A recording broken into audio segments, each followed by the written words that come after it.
Live plant પાસે બેસીને મને એટલું રિલેક્સેશન ફીલ થાય છે ને, કેવું ખબર, એકદમ આમ પોઝિટિવ હીલ એનર્જી. અત્યારે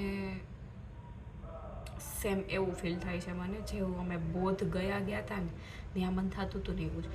એ જગ્યા છે કે જ્યાં ભગવાન બુદ્ધ એક જગ્યા પર બેઠા અને સામે એક પીપળો હતો અને એને એક ધારું જોયા રાખ્યું હતું, બ્લિંક કર્યા વગર. મતલબ આપણે ત્રાટક કહી શકીએ, અત્યારે ત્રાટક આસન આવે ને એવું જ.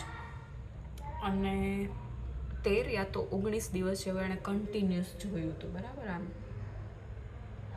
અને પછી એને ત્યાં આ જ્ઞાન થઈ ગયું હતું, એનું સેલ્ફ જ્ઞાન, આપણે એક પર્પઝ કહીએ લાઈફનો યા તો એ ટાઈપનું, મતલબ એક સેલ્ફ જ્ઞાન થઈ ગયું હતું. ઓકે.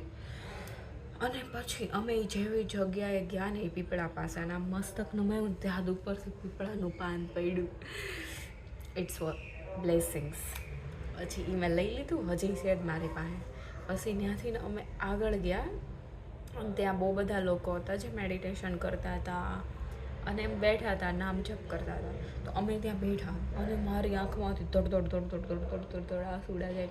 હું રોતી નહોતી, but still it was not in my control at that time. અને it was a very pure holy energy. I don't know why, પણ હું ફીલ કરી શકું. યા, હું કોઈ મતલબ કહેવાય ને જગ્યાની એનર્જી હોય, દેટ્સ ટ્રુ, દેટ્સ રિયલ.